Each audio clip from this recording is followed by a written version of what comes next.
Hey there guys, this is Obsidian Chill. I've got another video for today. Now, with all the talk about raids I've done recently, I thought it was about time that I actually shared my thoughts for what the type of raids we should be having instead of the ones designed like Darkside War Factory. Now, I'm not going to talk about the location or whom we'd be fighting. I don't really care about the story or the setting. It's just the mechanics, and Daybreak can fill in the rest of the blanks.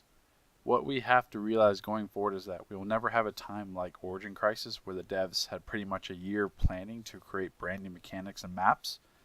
Recycled boss mechanics are going to be necessary, like they are doing now. However, this dev team doesn't recycle the right ones that have been since the beginning, like the raid I'm running in the background. Hell, I'd wager the majority of the game's population doesn't remember T1 or T2 raids, having only probably run them once for CR items and then skip the next tier. We need to recycle mechanics from raids that were abundant with mechanics in the first place.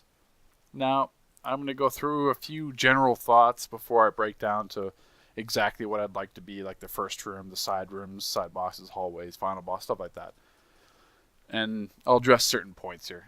So the first one, the game, this has been coming up for the past few episodes. Anytime there's a mechanic like this, like Holy Matrimony, Darkside War Factory, a few other ones, the game has taught us for years for us to break out as quick as possible since the beginning.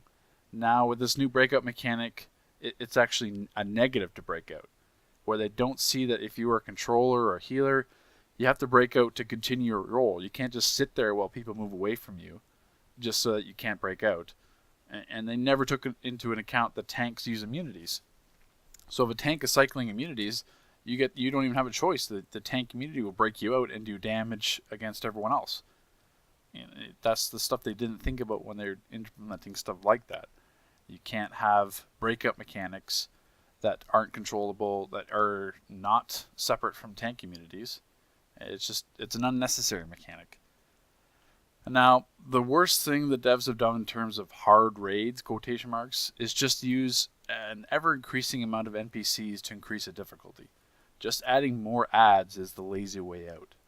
Also, if you're going to have NPCs, there needs to be a more varied approach to them, where they all can't be just one-shot ads in the group. There needs to be ones like in the past, like the Wing Armors, the Neuromax, where they didn't do a significant amount of damage, but they were the most annoying ones out there because they CC'd you, they get knocked up, pulled down. These are the types of NPCs that we should have in raids, not strictly if they hit you, you die. If you're going to have NPCs, there must always be a mechanic in place to remove them that you as the group can control. Like in HH, the portals, you entered them, you exited them, NPCs wouldn't spawn. Darkside War Factory has the incineration mechanic, but that's only in the first room and you can't control it. It's going to happen eventually.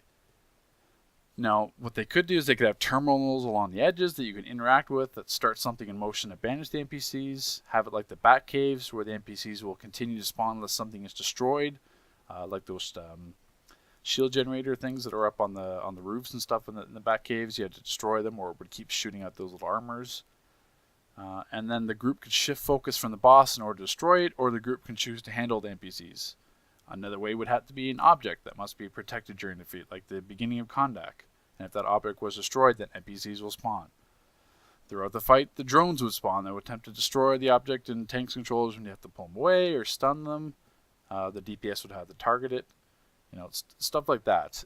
In the end, it must be the group's choice to follow mechanics to minimize randomness.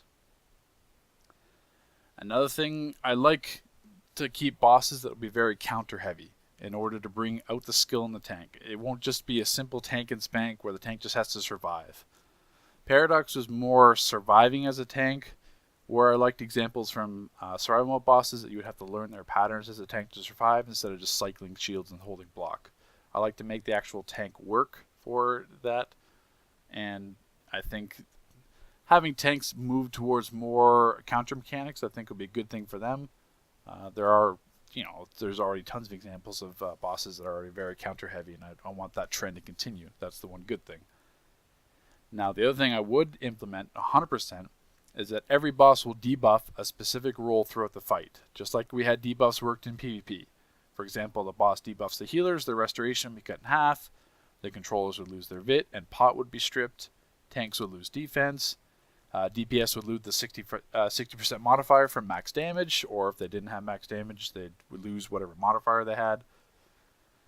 This would more frequently have to have the tanks to keep their cleanses for these moments. They couldn't just use the cleanses as a shield. They would have to keep it for those specific moments. It would also encourage both the tanks and the groups to have those PvE breakout trinkets that are rarely used anymore. You know, I'd like the idea of the power drain mechanic in Darkside War Factory, but Daybreak poorly executed it. I don't think it should necessarily be percentage based. It should be kind of retreat from that, because I think there should be a way to overcome that deficiency, like taking an energy soda, respecing for a higher power pool. This would promote tactical thinking instead of, well, we need another controller just because, you know, we need more power. Good controllers should be able to overcome, while bad controllers need the assistance of another controller. The other thing I would bring 100% is we need boss fights with more multi-dimensional aspects to them. Darkside War Factory is close, where the lower health they would enrage and do unique attacks, like the particle laser from Calback's beam, would be spamming it every few seconds. I think it should work similar to the way like the Avatar magic worked in Prime and in Gates. And more recently, Beast Boy is a really good example in the Trigon Spiral mode, where it's one boss, but he's got distinct transformations during the fight, so that depending on which transformation he's in, their group may be able to get close and melee him.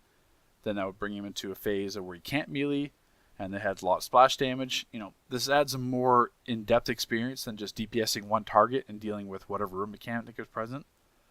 I also love the concept behind the artifacts and Necropolis, and how they would impact the bosses and their special attacks. At the time, I didn't feel like there was enough emphasis on them, except I forget that one that was like the one-shot one where you didn't want the boss to absorb it. All the other ones, like the ice ones, weren't really a big deal and ignored by the group.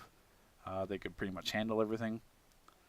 And that we kind of very quickly overgeared it, and most groups just ignored it altogether. But I like that idea of having something during the fight that would influence the boss, so that the tank had to either reposition it, or the DPS had to make sure that he didn't get there, or something like that. Like I want the environment in the raid to influence the boss and what he does. Also, I think 100% that enrage timers need to be present again to have the group to account for the DPS role. It worked great during Paradox Wave. What I meant was by going for Epic Odyssey. If the burn wasn't sufficient, the next side boss would come out, and that almost always led to a wipe if the DPS weren't good enough.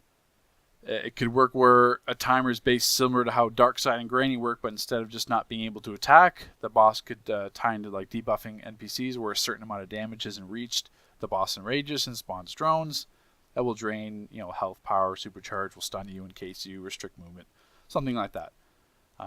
Alternatively, the boss enrage timers could be linked to a controller debuffs, where the boss has a heal back mechanic like Mantis, and the Paradox Ravager. If they heal too much health back, they enrage, and they'll spawn NPCs or do an AoE attack, spawn an AoE pool, something along those lines. Also, the same boss will have an enrage to the attack debuff, so if the boss will always be buffed, and the attack debuff negates that buff. So if the troller let that attack debuff drop, then the boss would be doing a lot more damage to the tank all of a sudden. You know, it encourages two controller setups for the right reason, and not just being a battery, because they would actually have to do their role and keep multiple debuffs consistently, just like how in Paradox when you had multiple controllers. One would focus on power, one would focus on debuffs. In Fami's case, we had a third controller who'd do more, he'd take one debuff and more of a damage spec. You know, those are the right reasons to force not the 5-1-1 setup. You don't just drain power that needs a second controller just because you need power. There has to be some mechanics in place that you need to use another controller. Now, I'll get into what I think the beginning of the raid should be like. I really like the first room in Nexus or LOA, where there's a group of bosses, and ones we kill impact the rest of the raid and whom we fight. This lends itself to playability because the raid can be different each time, and takes most of the randomness out of it, like we have in Darkside War Factory, where it's multiple combinations that we can't control. But the twist I would put on this is that the easier bosses to place in the side rooms would have much lower health than the harder ones. So the group would have to work and come up with a way to separate them in order to have this easier combo. This makes creating feats a lot easier with the combo feats, and in turns promotes multiple reruns. Now, what I mean by that is say, just like the Lexes or the Batmans, but like if you didn't want Cybernetic Lex or something like that in the side room, if he was the harder one, Ninja Batman, stuff like that, they would have much lower health, so that if you just had them all together, even if you were single targeting it, the easier ones would still be, the harder ones would still drop first. So the group would have to come up with a way to separate it, or run an extra tank just to separate them, just if they wanted that easier combo. So in Pugs, it's going to be a lot harder to do that. You're going to be more likely to run the harder combos. In the hallways, I would have it where you need to protect an object or transport an object, like the beginning of Kondak with the rocks, the bridge in Phos 2. These are some of the more harder things to pug in the history of the game. It wasn't that they were hard because you had to do a whole bunch of damage. It was just mechanic-wise, it was very hard for a group of 8 people, especially pugs, to coordinate like that. I realize the protect phase might be hard to work into a storyline raid, but I believe something like this will involve the group more. You could even have it where there are NPCs which will continue to knock the object out of the player's hands, and if it stays on the ground for a specific amount of time and isn't picked up, it'll destroy itself and you have to start over. Similar to that duo, I forget what it's called, the one where you have to carry the box, and pretty much anything would destroy the box and you have to start the feed over again. This way you'll have group members that could target those NPCs to stun them, to destroy them. You'd have group members near the person that's carrying the object just in case it got knocked down. Involves the group on a more in-depth level. For the side bosses, I would have the boss in the side room, which had shield armor type NPCs like in the Batcaves. During this fight, the boss will retreat to a state where he cannot be attacked. The shield armors will come out. Until that shield armors are destroyed, each time the boss will not come back out. The trick will be that the drones will always shield in proximity to each other, so they will need to be separated in order to continue with the boss. Or alternatively, you could have pool spawn, similar to like the last Urban Nexus, where NPCs would have to be taken or pulled into it, just like Hades, where those ads would have to be pulled into the pool to be able to be destroyed, or they would just keep respawning. Stuff like that. Or another good example would be like the clowns in Black Dawn. You'd have to destroy them and then carry them to that pool to banish them, or if you didn't get there in time, they would break out, start back up at full health, and it would just take longer. Another boss room would have lasers in it, similar to Inner Sanctum, where it's faster multiple lasers, not like an HH where it's just one slow death laser. And I would have each laser would be a different color and represent a different type of drain. Red laser would drain health, blue laser would drain power, and yellow laser would drain supercharge. All the lasers wouldn't be damaging, and depending on the color, the player may choose to ignore it, or he would need to be repositioned. If you wanted to go a step further, the lasers could change color randomly in the same stream, so that it was okay to be standing in it and losing supercharge. It could turn right away into health and harm you. Also, if it didn't fit the theme of a boss, it could be like a hallway mechanic, so that leading up to the boss fight, NPCs, you'd lose power, you'd lose supercharge, you need more healing. And that's more of like a drain mechanic leading up to the final room. Now, as a final room, I personally don't like the raid where the first 3/4 of the raid is super easy by comparison, and then the last boss is just way over the top in difficulty. Paradox and Nexus had this right where everything was pretty much equal. Even the Tyrant himself, if you weren't doing Epic Odyssey and just doing the normal Paradox, the Tyrant is super easy. It's just having him being annoying and rolling through the group, in addition to stunning you with his lasers, and then having the Tyrant out in addition to the sub-boss just made it much more difficult because you had 2 separate bosses doing completely different things you had to account for. I would like a fight with different layers, either like how I mentioned above with a boss designed like Beast Boy, where you'd have different transformation, you'd have to adjust the group. Or have a phase that the group must deal with, like a teleport phase in Paradox. Instead of carrying the orbs scattered, you'd have 2 players teleported into a penalty box, and the group would have to make a choice on which player to release by turning the appropriate terminal. Then that player will be released and the other is trapped for a specific amount of time, which would be based on the boss's health or the percentage that it dropped. So then you have a choice of which group member, like say if it trapped a troller and a DPS. If you're running 2 trollers, you could see if you could solo troll it and break out the DPS for more of a burn, or if you needed the power, you could break out the controller and leave in the extra DPS. Like, it's more tactical thinking. You got to figure out, okay, who's trapped? We have to get them out. If it's a healer and a DPS, stuff like that. Like, it adds a little bit of a random element, but it's still an element that you can control. You can control who you break out and who would put you in a better position to finish that boss fight. Now, I think the biggest thing, 100%, that we need back as a final boss is the same mechanics as the Arc Custodian from Inner Sanctum. This is the perfect setup for a final boss, where throughout the fight, NPCs will spawn, each granting a different power to the boss. This group will have to decide which one they want to kill, and the boss will then absorb one at random. Just with the Arc, there'd be NPCs where you did not want them to get, like the Wing Armor. I think there was another one too that he does Doom Spin. But this mechanic not only lends itself easy to feats, elite runs where the boss could absorb 2 NPCs at once instead of 1. The group coordination about which to focus on and which are okay to handle. It'd also be interesting from the point of view that groups would have to test which combos work. You know, we've had so many recycled mechanics that when you go into a raid, you know exactly what you need to do because you know what the bosses are like. You know what Mantis is going to do from HH, you know what Calibac's going to do. There's no surprise. Like with Paradox, we had no idea what the Ravager, the Oppressor, everything was going to do. We had to learn that, and that's what gave the raid more of a greater lifespan. The NPCs could also have additional effects, like I noted above, where they would debuff the group, so you wouldn't want the boss absorbing an NPC that would defense debuff everyone. The rest would debuff, because it would make it much harder to heal.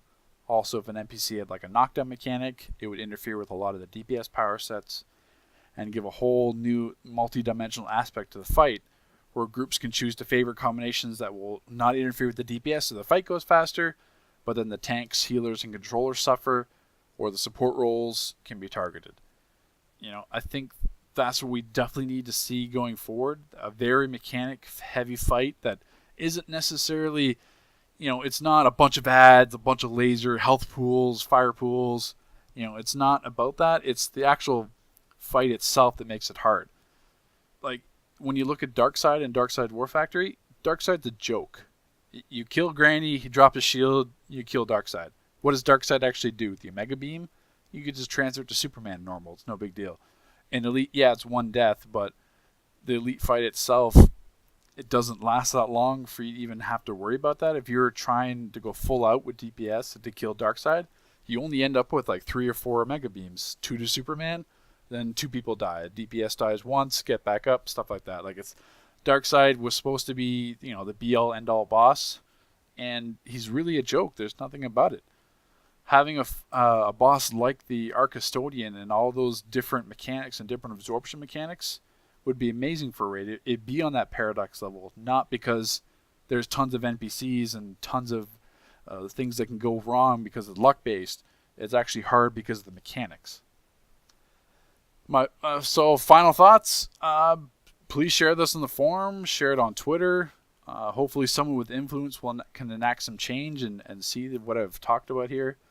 And then maybe you can take something to heart in regards to future content. This is the type of change that the game needs to have. Even like we need some longevity. Like they're going to be switching back to the stats matter.